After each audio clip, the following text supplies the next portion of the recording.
live now, and we're going to test to make sure that our friends in YouTube land can also hear us. Check 1, 2, YouTube people. Can y'all hear us? Please drop us a comment in the comment section while we wait to go live officially. So give us a few more seconds. This is the first time we're doing this. Check, check, check, check. Yeah, it feels like the first day of work having to set all this up. Yeah. But I see a lot of familiar faces in here. Thanks for joining us, folks. Yeah, absolutely. Yeah, thank you everybody for joining us today. Yes, loud and clear from my end, so it looks like people can hear me. And then let's make sure we can also hear. I can hear you, unfortunately, says Matt Smith. Thanks, Matt. Yashu, you want to say a few words on a stream as well to make sure people can hear you? Yeah. Hopefully I'm coming in cool. 295 sitting on Tesla. I feel like that's a good mic check to do. Yeah. Comment section, please do verify that you can also hear Yashu for us, if you don't mind. And then we'll get started once we confirm that. Thank you all for your patience. Really appreciate you. Loud and clear, man. You the champ. All good, Yashu. Okay, we're here. Sweet. We did it, Yashu. Last second. Literally, we were watching Emmett and Matt do their awesome weekly Good Soil stream, but now also on Twitter Spaces. And we're both DMing each other like, hey, what's your plan? And I'm like, I don't know. What's your plan? This is how I think I'm going to do it. And then we just, at the last second, we decided to take a little inspiration from Matt and Emmett and do our own version of this thing. So thank you, Yashu, for coming on. And just so everybody knows, for the second hour, we'll keep it on the same Twitter space. So this Twitter space is going to go 2 hours. But then what's going to end up happening on YouTube is we're going to end this broadcast on YouTube, and then it should automatically redirect to Yashu's channel, because technology is a thing that exists on the internet, apparently. So we're going to give that a shot for today. Again, this is a brand new experiment. Huge shout out to Bradford Ferguson, aka TSLA _247 Twitter handle on Twitter. He has kicked off this awesome initiative. It has been talked about before. It's Emmett's brainchild. Emmett says it's not my brainchild, but I don't care. It's your brainchild, bro. You were talking about it. I've heard you talk about it. You're really the first person I heard talk about it. But anyway, if you don't want to take the credit, that's fine. But do go follow him on Twitter as well. TSLA 247. This is also being broadcasted as a Twitter space. And this could be the start of a 24/7 Tesla channel of some sort on Twitter. And who knows, maybe on YouTube and on network TV, and I don't know, we might start our own sport. We'll drive around in Robotaxis and try to score goals. I don't freaking know. But anyway, it's a very exciting journey that we're undergoing. So I don't know, Yashu, if you want to throw a couple words in there about the project as well before we get started. It's up to you. Yes. Super appreciative. Bradford, Emmett, setting this up. What's funny is it started as kind of a joke because I used to pre 1,000 a split on Tesla. I used to say, okay, I'll when Tesla hits 1,000, I'll split, or I'll do a 24-hour live stream just for fun, because I saw some YouTuber doing that. I was like, oh, that seems kind of fun. And then Emmett's like, no, yeah, actually, he DM'd me, and Emmett's like, yeah, we should actually like look into a way that we can do like a 24/7 like radio, like sports talk radio. And I listen to sports talk radio like way too much, because the Canucks suck. And and I was like, yeah, that sounds great, but like it sounds like a logistical nightmare. And then it kind of blossomed from there. And Emmett obviously never lost the vision of this. So I'm super excited to see where this heads to. And yeah, thanks for inviting me on your channel. I think it's nice to do it on both platforms, because sometimes people want to see you. And I think the audience on YouTube is not always on Twitter, and vice versa. So it's good to hit both platforms, I think. I agree. Yeah, that's a great call. And of course, we really appreciate everyone's support on both sides. I really think this is a really cool project, and the fact that I get to share it with Yashu on the first day is in itself super cool. My Juju brother from another mother from Canada. Look at that. Go. My Juju King. Brother. That's right. All right, here we go. Let's get started, eh? People have talked about us chatting a little too much already without saying much. Here we go. So what I wanted to start with, and I'm sharing my screen on YouTube Live, and then for those that are on Twitter, what I'll do is I'll find this on Twitter, and I'll put it at the link at the top of the space. Is that there was a recent comment by Martin Vieca, who is the essentially the head of investing relations for Tesla, that insinuated that Robotaxi is likely to be much closer to fruition than some of us might think. So to read this off for those that don't have a screen in front of them, there was a tweet that was posted by Gary Black that said, the most bullish message from Martin Vieca's Goldman Sachs presentation was that Tesla recognizes they need an affordable $30,000 to $35,000 compact EV prior to launching a Tesla Robotaxi, combined with Martin's view that battery availability is no longer an issue. And then Martin actually replied to that tweet and said, never said anything about prior to, quote unquote, prior to 2024 Robotaxi platform rollout. So the interesting thing about this tweet, and this is sort of how we'll kick off the discussion, is that Gary didn't really mention anything about attaching a date to Robotaxi in his original tweet. All he said is like, hey, it looks like Tesla's committing to a cheaper model before Robotaxi. But then Martin replied and applied a date to the Robotaxi of 2024, which to me implies that Tesla is planning on rolling out a Robotaxi platform in 2024. What's cool about that is if we scroll down a little bit, Gary being his awesome self, he goes in and starts trying to clarify some information about Business Insider giving some specific guidance about it coming out before or after Robotaxi. And of course, I replied to it with a GIF because that's what I do because I'm a moron. But then there was a tweet also by Dave Lee. I don't know if you guys follow Dave Lee, and if you don't, I'm sure. I'm sure you do. Dave Lee is epic in the Tesla community. 2024 googly eyes, right? And which kind of implies that, hey, this is kind of an interesting take. So really the big takeaway for me, which Dave also took away, is that it seems like Tesla's really pushing this narrative around a Robotaxi coming in 2024. How does that fall within your viewpoint, Yashu? What sort of like bells does this ring in your head? And we can take the discussion from there. It's 2024. Well, first of all, can we just say like it's awesome to hear straight from the source a little bit, like hearing like getting a tweet from Martin really clears up all of the speculation, all of the YouTube people trying to go down different rabbit holes of trying to figure out what that actually meant. And to be fair, I mean, to a degree you have to, right? Because unless you were a hotshot investor at this meeting, or you haven't listened to the leaked audio and you're trying to parse through what they meant, like context is hard sometimes.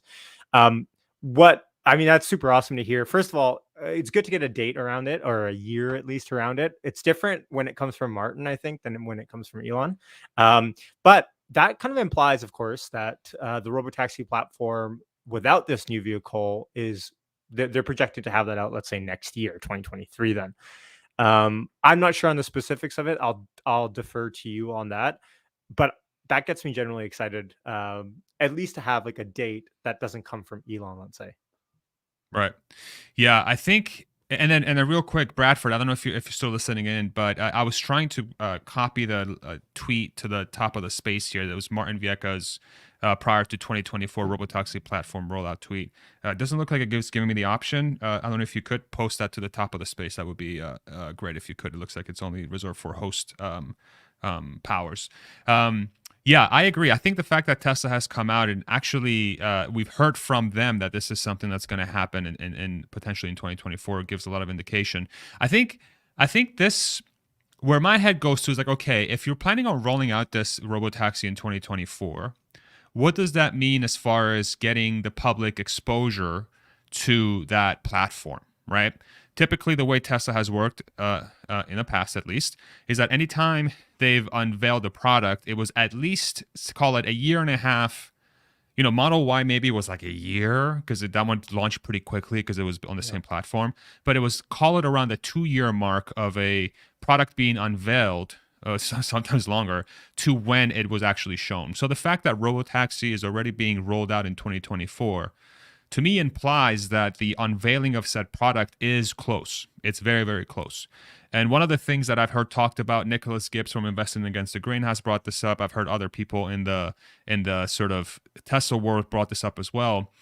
And I'm of the thought that it seems like if it is really going to be a 2024 launch, we should be seeing the prototype soon. We should be seeing what the sort of design is going to be, how they're thinking about selling this thing potentially, how they're thinking about making this thing available to the public.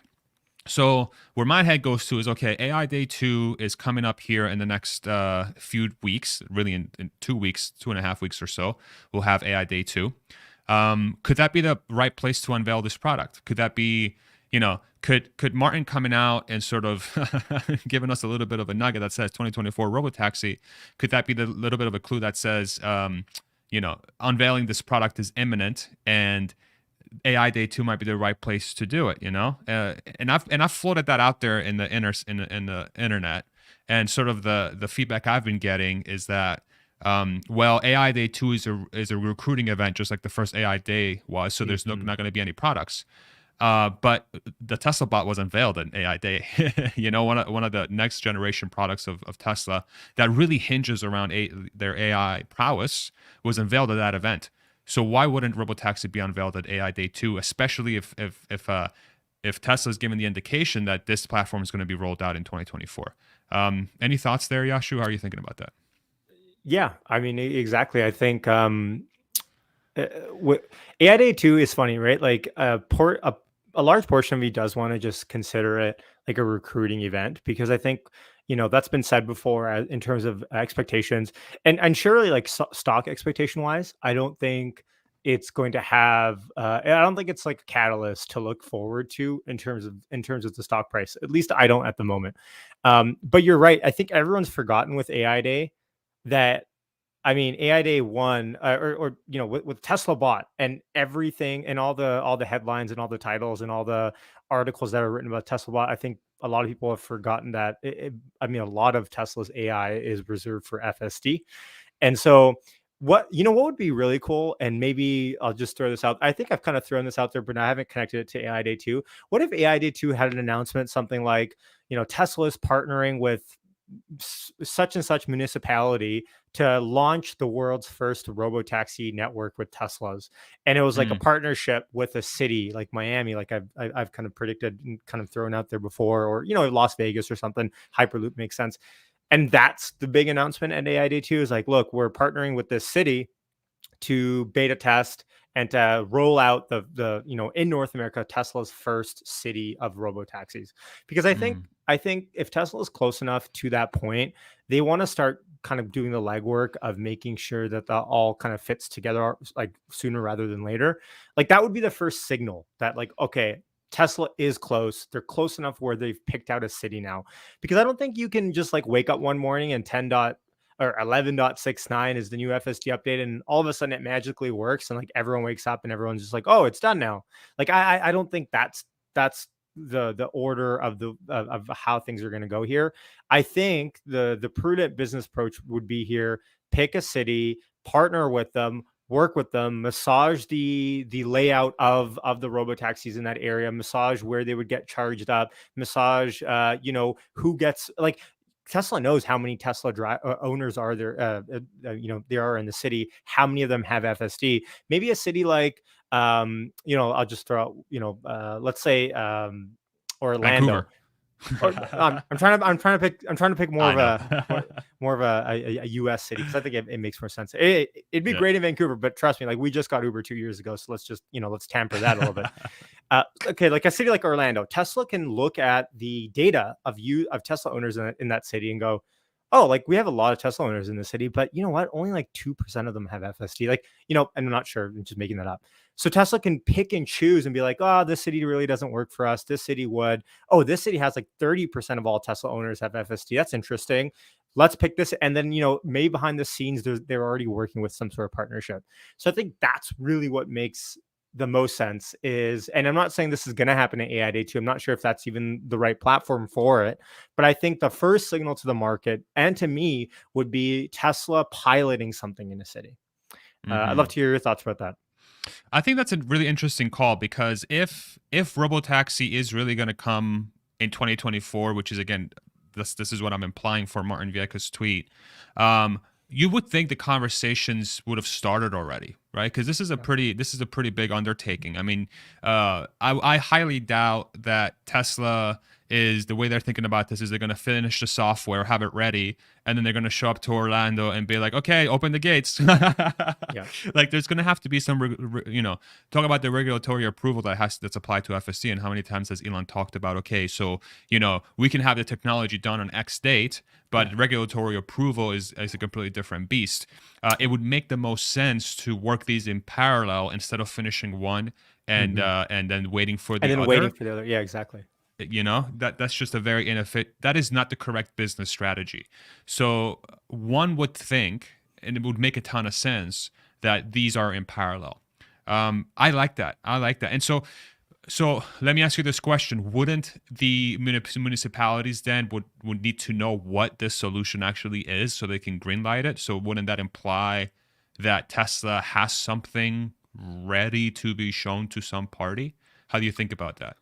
Well, I guess Tesla would have all the internal data that they're not showing us that, they kind of massage into the impact report. They would have all this data, like out of all of the FSD beta users in your city, Mr. Mayor or Mrs. Mayor, these are our current stats. And like these are with the old versions. And this is what we're finding is like this intersection where we know you have a lot of accidents prevalent when our FSD beta users pass into this with FSD beta enabled. Well, we have a statistically significant, a much lower chance of any sort of collision here. And so I think Mhm. you can already walk through that. Like Tesla knows this data. Tesla doesn't share it with us to our chagrin. Like, it'd be great if Tesla could share a lot of this data with us. But I mean, of course they have it. But I also think you need, actually, someone left a comment here, and someone said you need a brave mayor. Agree. Like you need a forward Yeah. thinking, like someone to put their neck out. And what's interesting is like that would like we talk about bureaucracy a lot. We talk about red tape, and Tesla will have a hard time, and always will, with new gigas and FSD and all this sort of stuff. I think the best way to go about this is to get a champion from inside and get them to champion it for you. I'm not sure who that is. I'm not sure Mm. which city works best, but I think having a champion leader from inside of the bureaucracy sometimes can help, especially if they have clout. I'm not sure which mayors have clout. Maybe a governor, actually, like maybe a governor makes more sense to, like, Florida. Like maybe DeSantis wants to, and wants to put this up. Like maybe he wants to run on. Like there's so many options here with people wanting to stick their head out for Yeah. technological advancement because it benefits them in the long haul as well. That's such an interesting point. And I wonder, with Elon's recent sort of, it's no secret that he's been wading a little bit more into politics. He's openly come out as saying that, he's likely to vote Republican. I wonder how much of that is a signal for this situation here where, your point of we need a brave mayor or a brave government official to be willing to trial this technology. I mean, Yeah. theoretically, the jurisdictions that are already running projects like Waymo, for example, or other self-driving. I think there's a town in Arizona. I forget which one it is, but there's multiple that are already running these trials. I wonder if those are already, the places where they go. But I wonder if the other one is, since Tesla is always thinking about large scale, maximizing the data set so that they can solve the solution, which is really what they're doing with FSD beta. I'm sure they're going to approach Robotaxi the same way, is introduce a Robotaxi in a place that's going to have the largest impact to reduce fatalities will be one, right? It's going to be a safety variable. The other one's going to be a cost variable, right? So get it into a place where most people will benefit from additional transportation because Tesla tends to be a humanity first kind of company, at least. They're still making profit, but they're a humanity-based one. So widening the availability of cheap transportation is going to be another one. And then with the overlap of that political sentiment that Elon has is like, okay, but it also has to have a conservative mayor. I wonder if this is how all these things coalesce and how we get a signal to, or how we sort of bring these things together and say, okay, this is where it's likely to go live. And I know mayors in Florida tend to be quite conservative outside of, I think Austin has a Republican mayor. I forget. But that's interesting. It's interesting that you're thinking about it that way, because I agree. I agree with that.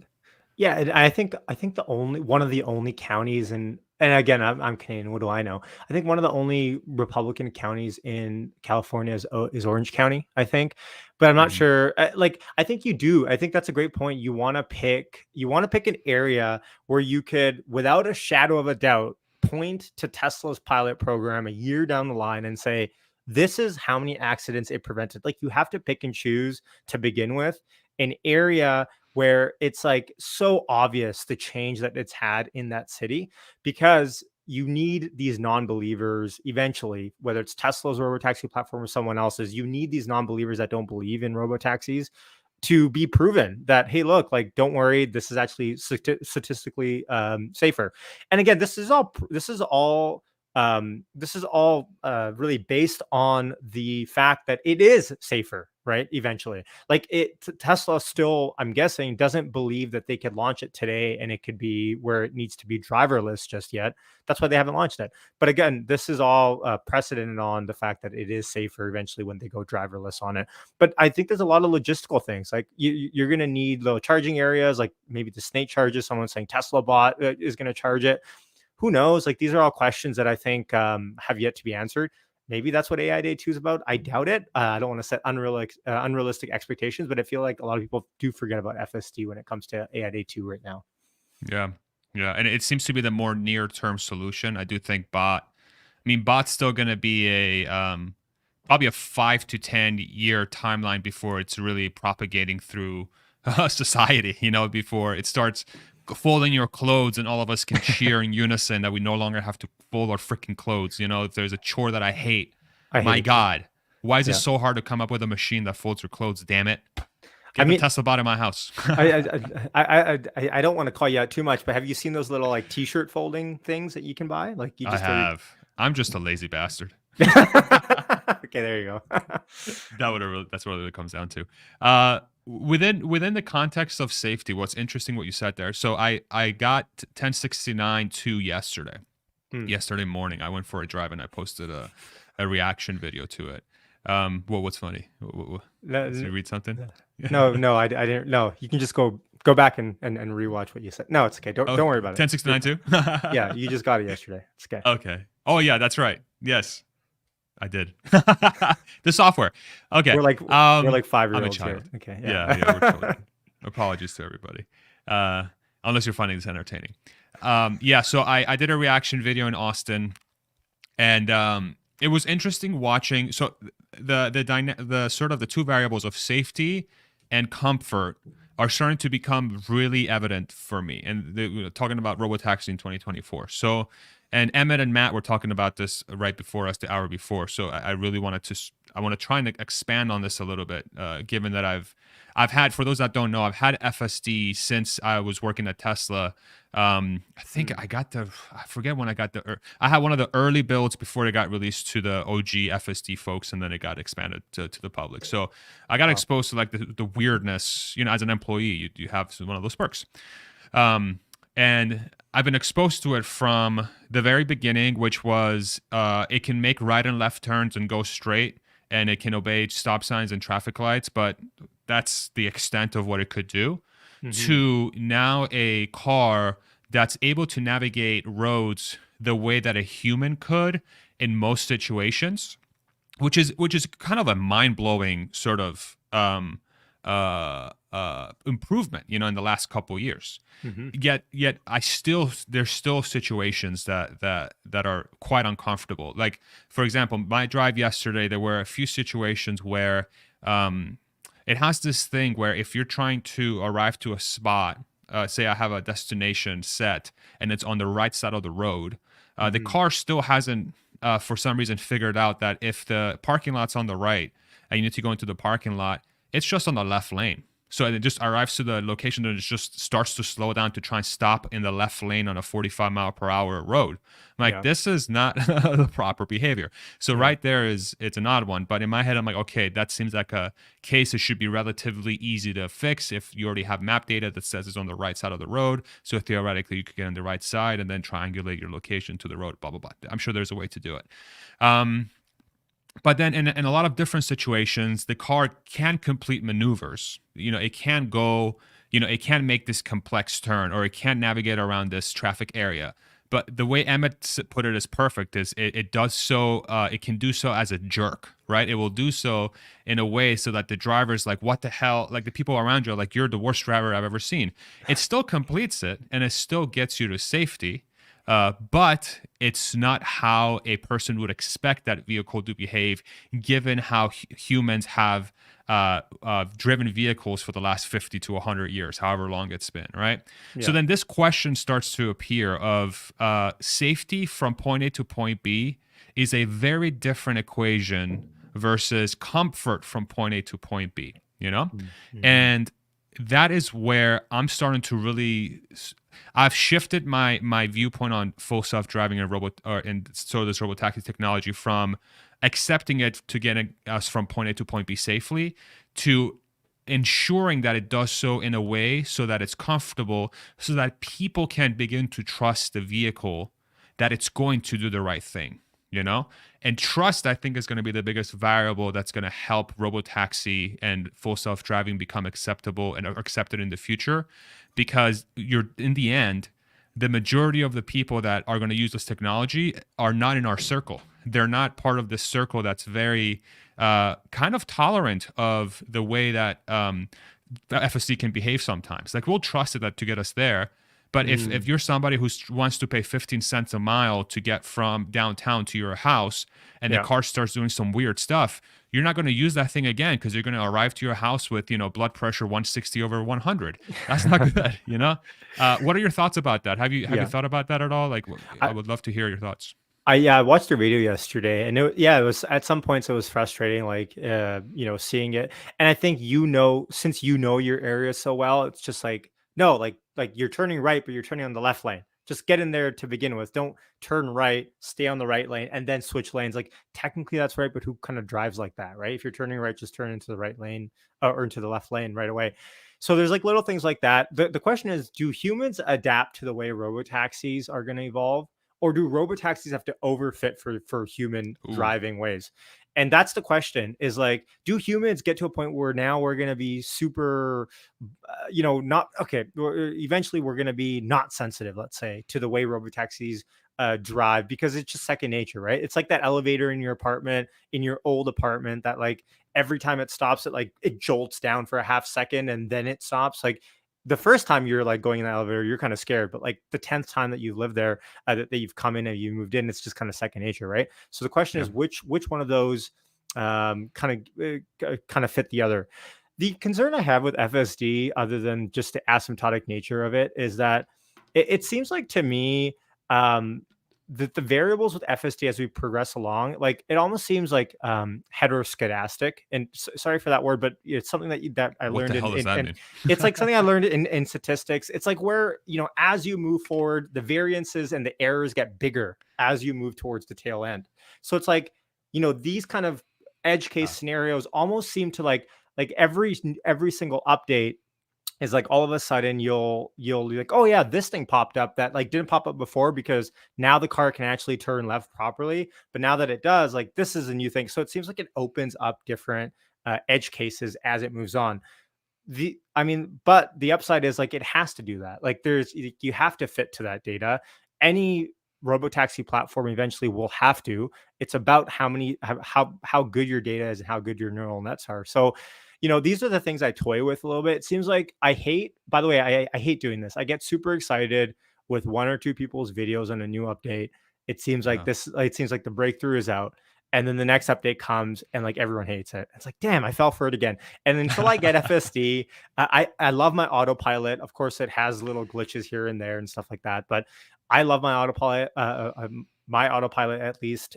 I don't know how I could drive, especially highway driving, without an autopilot system anymore. Um, so yeah, I mean, we're progressing. It's frustrating in in kind of in just like the minutia and the macro, or just the micro. But in the macro, if you zoom out, like beta's not been out that long.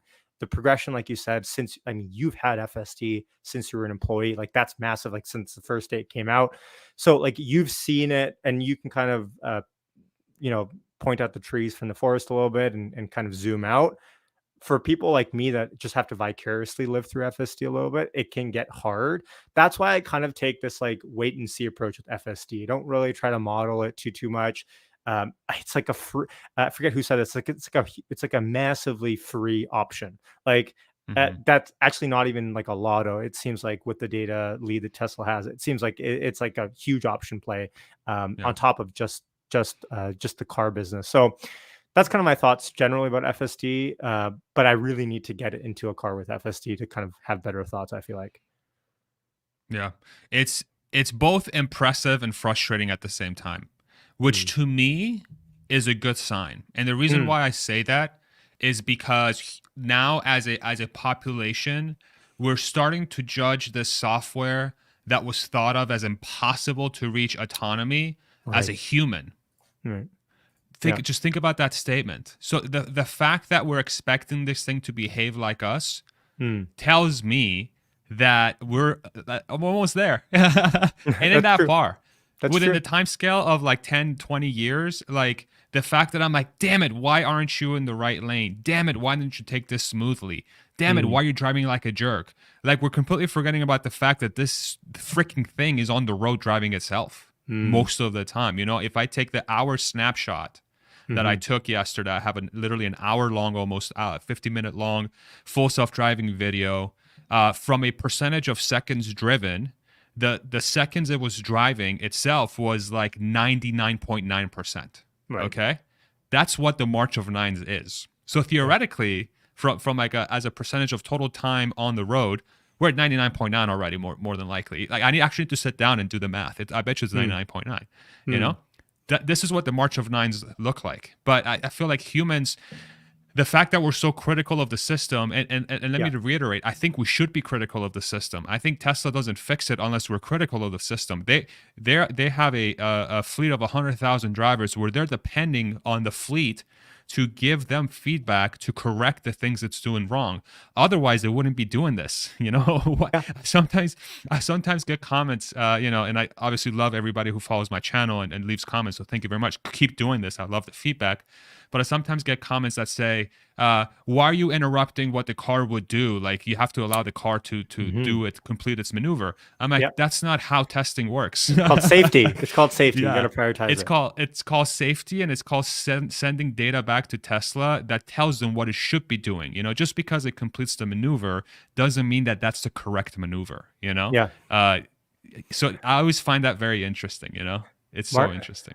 Marcus leaves a funny comment here. He says the only thing FSD will never manage is road rage.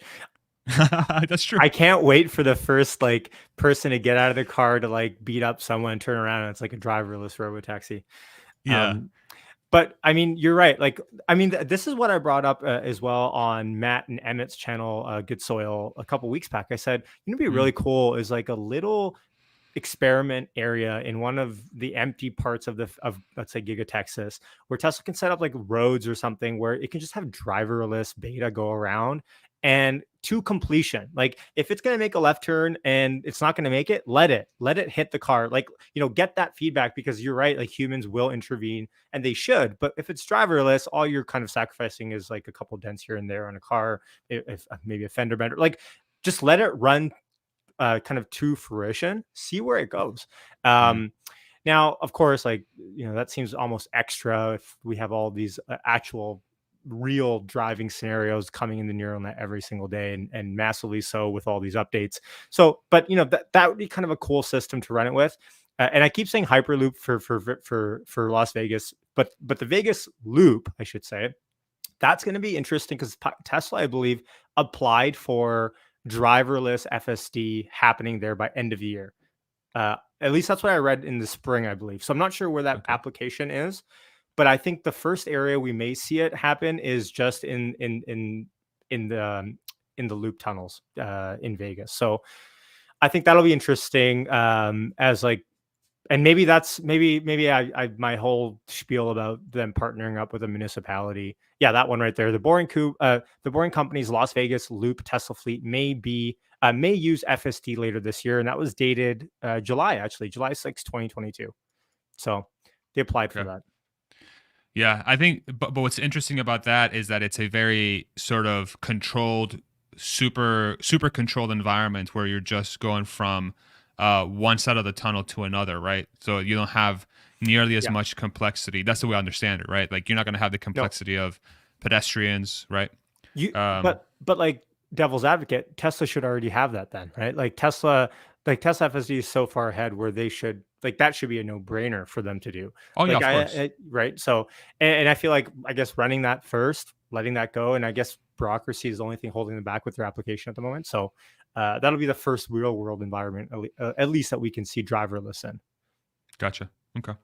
Yeah. Um, yeah, I think this Robotaxi FSC discussion we can go on for hours and hours. I think the fact that I was so lucky to have Chuck gave me the opportunity to moderate him and James. I keep going Yeah. back to this, but that was such an awesome discussion. I feel so lucky to have been part of that because, yeah, the fact that these discussions are happening it are again signals to me that says we're closer than we think. We're closer than we think. You know, it's always going to be late, but it's also closer than we think. Within the once that day comes, then a car can drive itself. Everything changes. Like it can drive itself everywhere.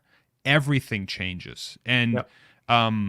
yeah, I don't know. It's just very exciting. Even after my drive yesterday, where I had to intervene probably more than 10 times in an hour span, I'm still like, man, like it's not that far away. It's still to this Right. day not that far away, Yep. But again, I have a much longer time scale, so other people might feel different, which is fine. This is what's part of being part of this community. So, we have about 20 minutes left before we head over to the closing hour, the power hour with Yashu here. So let me hit one more topic that I wanted to hit, and actually at the end, I want to try taking a request from Twitter. And I think what I'm going to try to do is I'm going to try to take one of my AirPods, put it on the microphone, and then see if that person's voice comes through so that our Okay. YouTube people can hear it. So That works. if anybody wants to ask a question on Twitter Spaces here at Safe Call it for the last 5 or 10 minutes of the stream of this space, do request access, and yeah, we'll give it a shot. And if it doesn't work, sorry, YouTube people. Okay. You can take it from there. So the other topic I wanted to hit was there was a article that was posted by Tasmanian.com. All these great Teslarati, Tasmanian, Tesla people are so creative. Tesla has reduced the cost of manufacturing its cars by 57% since 2017. And then our friend Naughtius Maximus, aka Elon Musk, aka All I Do Is Troll on Twitter, he said this was harder than reaching volume production, which is insanely hard. So, so the way I view that is that Elon has come out and essentially confirmed that they've been able to reduce their cost by 57% from 2017. If we click on the article, I believe there is actually a dollar value that's applied to this here.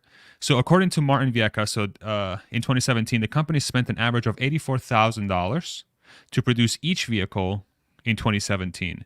So this implies that if they saved 57% on their cost to produce a vehicle, this means that the average production cost of a Tesla car today is roughly $36,000, right?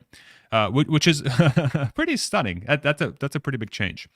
The reason why I want to highlight this article is for the upcoming product, aka Cybertruck, that's going to be released here in the next hopefully 6 months to 9 months, if Elon's correct about his sort of prediction. Mm-hmm. What's interesting about that comment? So two things come to mind. One, Martin, and actually Bradford, I don't know if you're still on, but if you could also please take that tweet from Tasmanian. It was posted at 11:15 a.m. Today. Tesla has reduced the cost of manufacturing its cars by 57%. If we could put that at the top of the space, that would be amazing. Thank you very much, sir. So there's two things that excite me there. One is there was a comment again from Martin Vieca at the Goldman Sachs sort of meeting, where he said that they're not any sort of bottlenecks they had around battery cell production has been lifted.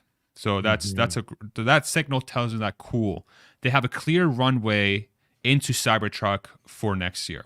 So any sort of bottlenecks around from a battery perspective, let me just be clear about that, from a battery perspective, So from that perspective, it looks like Cybertruck's going to come to fruition.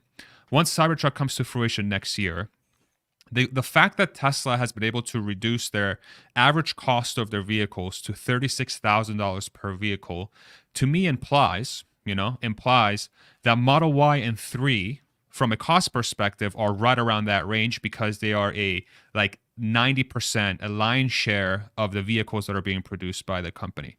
So, if it's 36,000 for all the cars, Model 3 and Y is probably 34,000. Right. And then S and X are probably 45 or 50,000, whatever that number is, right? But it's right around that $36,000 figure.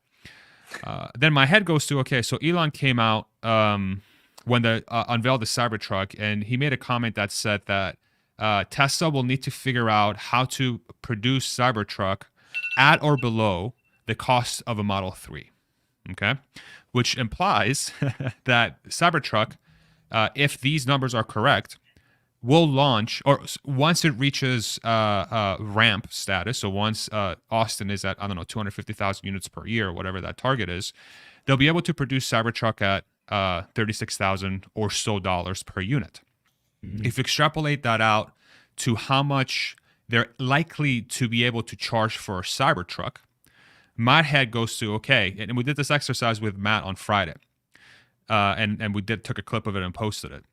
Cybertruck could very well have 50% or greater margins once it's fully ramped, A, because of Tesla's ability to have low costs per unit, and two, that the market is going to be willing to pay, call it about $75,000 on average, for a Cybertruck. And the reason why I say they're willing to pay that, if we take a Rivian as an example, right now, a Rivian R1T, that's the pickup truck, I believe, they sell for a little bit over 75. I think 77 is the lowest trim I think you can buy. And then you think about the pickup truck market, all the trucks that I see around here are souped up F-150, souped up Silverados. So if there is a market for a Cybertruck at $75,000 on average per unit in the next year, Tesla's going to achieve 50% margins on this truck more than not, more likely than not. That's my opinion. What do you think about that statement? Do you think I'm crazy? Have you thought about it? I'm curious to hear your take. Yeah, I like, you mean at volume production? They're going to be at that. Okay. Yeah. No, for sure. I think it makes sense. No paint shop needed. Yes, there's going to be growing pains with every new model, and there almost certainly will be with Cybertruck as well. I think the comments are very interesting. I mean, 36,000, let's say, is the mixed cost on average, like the median mixed cost. I mean, we know ASP's at 50K or around there, actually a little bit over, right? That's 38%, 39% gross margins extrapolating from that, right? That's we're almost at 40%. Now all of a sudden the 50%, we start questioning. So yes, I think, but here's the wrench I'll throw back to you. Elon has said multiple times that his goal at least, I forget what quarter call he said this in, but I think it was the beginning of last year, or first or second quarter call last year. He said his goal isn't to get gross margins to this really insane number.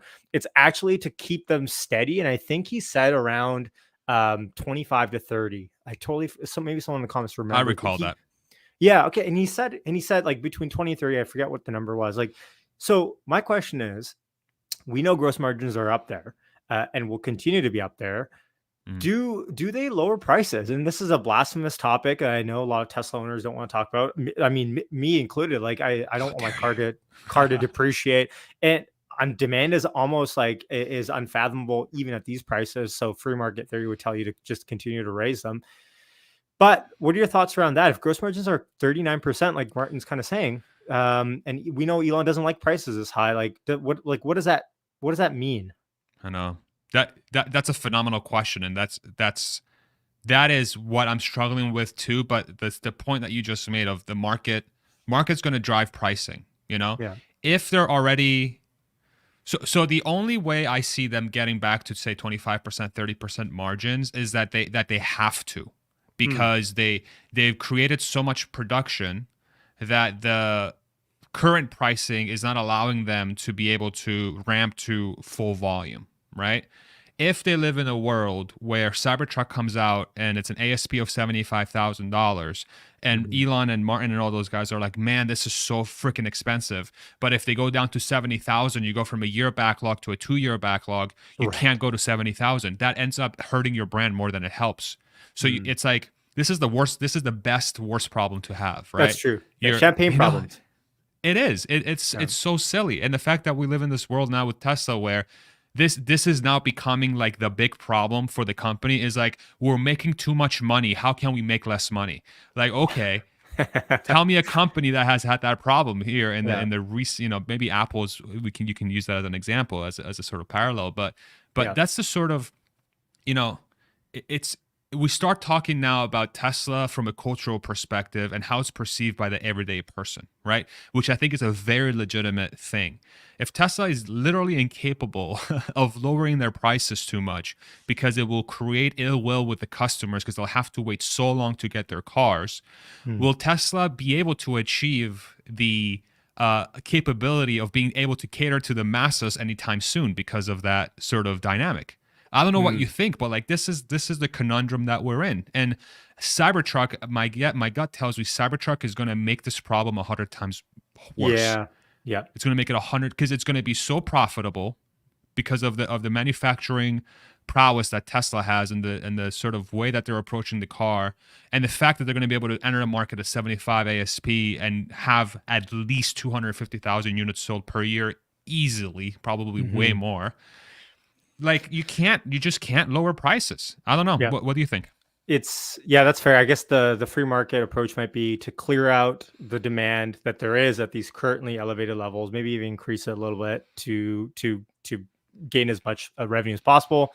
And then eventually like in perpetuity in the long haul, then you can talk about lowering prices. I see a lot of good comments about software potentially being an incentive as well. I mean, that's the thing is like Tesla has so many like free supercharging. Like Tesla can really start to show their service software prowess soon enough. Like I was even thinking about FSD subscription, and I was like, well, if Tesla ever wanted to push just the software business, they could have like $100 a month for X amount of supercharging miles per month, and you know this and this feature limited. Like Tesla has so many different options of what they can do to just essentially print money with their existing fleet that when we pull out Cybertruck, that's going to be, like you said, like a cultural game changer. I think a lot of people, it's like sci-fi in real life. Like, you know, that's essentially what the Cybertruck is going to be when it's rolling around. The resale prices, I feel lucky if anyone in the chat ordered a Cybertruck. I know you ordered it the morning after. Hell yeah. But if anyone ordered it like the first in line, like the resale prices on the Cybertruck are going to be insane. And we're right in this window now where like, if you get pregnant, by the time you have your kid, there might be a Cybertruck on the road. Like we're in that 9-month window now at this point. Like it's getting exciting. And I get it. Like we've kind of thought Cybertruck was coming like, this summer or this spring. Like it seems like it's always been pushed out, but it finally seems like with Martin's comments about batteries are no longer a constraint. Chips, debatable. I know Legacy Auto will continue to say that they are. But like, it's almost like Martin is saying, like we have no more excuses. Like we have to execute now. Right. And that's what I loved about his parsed through no context comments that I read. Yeah, I agree 100% with that statement. I think how many people are going to listen to this and try to go conceive a baby so they can have a Cybertruck baby? I think Elon would approve. Yeah, Elon would totally approve. It's the two things that come to mind when as you were talking is it is in Tesla's best interest to have the pricing match what the market's demanding, because if you do go too low too quickly, without the market will just there'll be too much of a incentive to resell the truck. You know, like people are going to take advantage of it. They're going to buy the truck for 75 and sell it for 125. And Tesla's going to be like, well, that's kind of doesn't seem right, you know? So what is the lever that they have to pull to actually allow the masses to have access to the vehicle? Flood the market with units, flood the market with scale. Master plan part 3. This is it all ties back to this damn thing. Hurry up, Elon, get this thing out, damn it. You know, it's going to give us a lot of visibility, you know? Do you want to bring on? We're going to give it a shot. Yeah, we're at 9 minutes left. So thank you, everybody that's been listening so far. we have 2 requests. I'm going to give this a shot. YouTube people, what we're going to do is we're going to bring a person or two from the Twitter space, and I'm going to do a very advanced technical sort of thing here, process of taking out one of my AirPods and putting it on the microphone and seeing if this works, okay? And then Yashu, if it works, just give me a nod. Just do confirm that you can hear me. So I'm going to go ahead and bring on Scott Walter, our good friend Scott. I'm going to bring you on, Scott. So I've just added you, and then if you don't mind, once I let's see, he's connecting right now. I'm just gonna wait for the connection to confirm. So Scott, I'm gonna shut up, and as soon as I shut up, please unmute and ask your question or make your comment. Yes, you can. Yes, we can.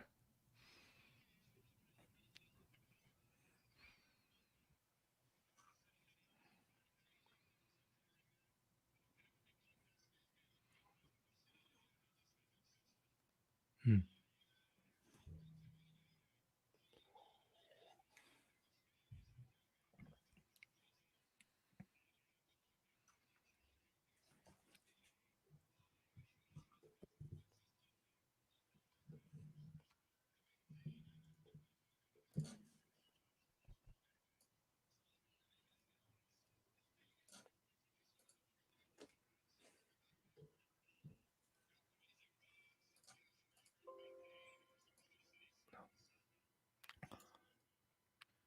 Awesome. Thank you. Yeah, thank you, Scott.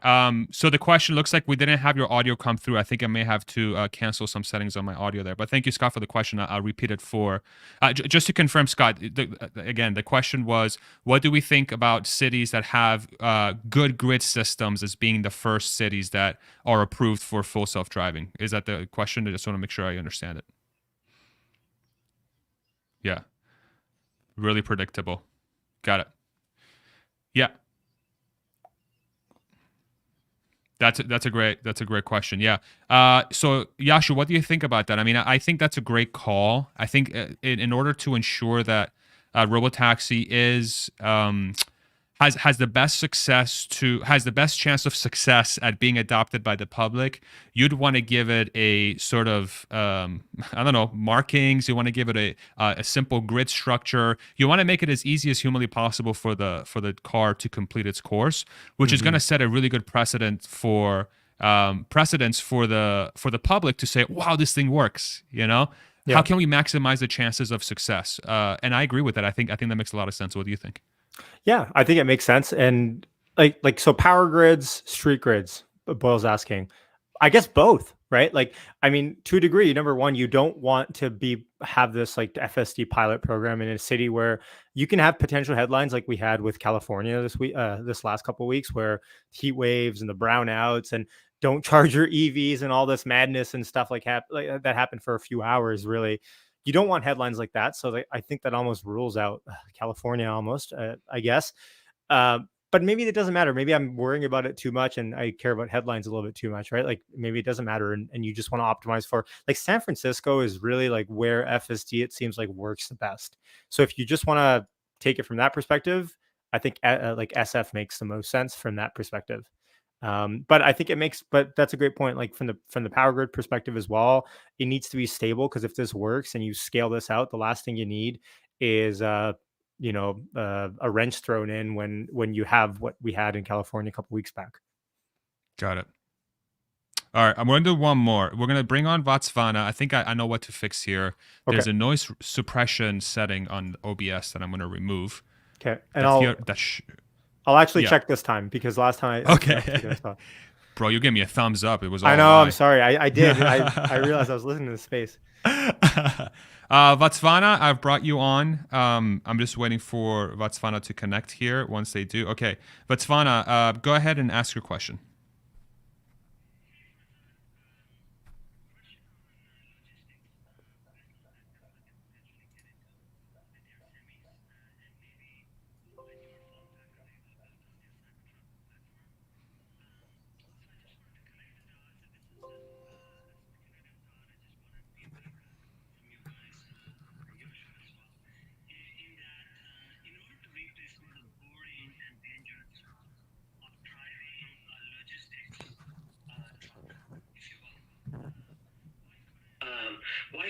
that job be taken over by the Tesla bot, and a combination of Tesla bot, Cybertruck, new form factor vehicle platform, and semi sort of get into the business of UPS and FedEx.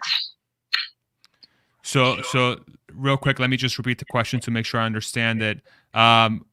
What are the chances that Tesla enters the market of essentially UPS and FedEx autonomously through their upcoming products? Is that correct, Vatsvana? I just want to make sure I understand. Got it. Particularly a use cases for Tesla bot. Yeah, I mean, so that's the question. So if Tesla has all the pieces for that, why wouldn't they do it? I think that's what's really interesting. When I worked at the company, I was in the service distribution side of the business where we distributed parts for the company, for the service centers and body shops. And during my time there, we were working with 3PLs, third-party logistics, potentially to bring them on as partners.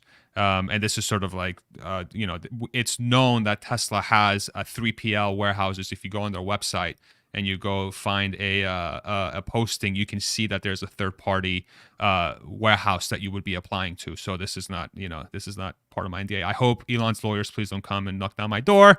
I hope. No, but it's just public information. But what's interesting about me being there during that perspective is like, wow, like we're actually getting really good at warehousing, and I've been exposed to other warehouses, and Tesla does warehousing better than most people can do it. So what my head goes to is like, if Tesla's able to enter markets that are not strictly in automotive, that they can perform well, why wouldn't they do it? So if they have the pieces to essentially drive their own delivery service, the question becomes, is Tesla willing to allocate the bandwidth for that to be part of their business? So it becomes a strategic decision for Elon and the company. So my gut tells me is that Tesla is going to be able to do a lot of things. The question becomes, are they going to want to? Yeah. And I think that's a completely different question. Yeah, I think they'll have the means. It just comes down to, will they have the want? Do you have any thoughts, Yashu, for the last minute?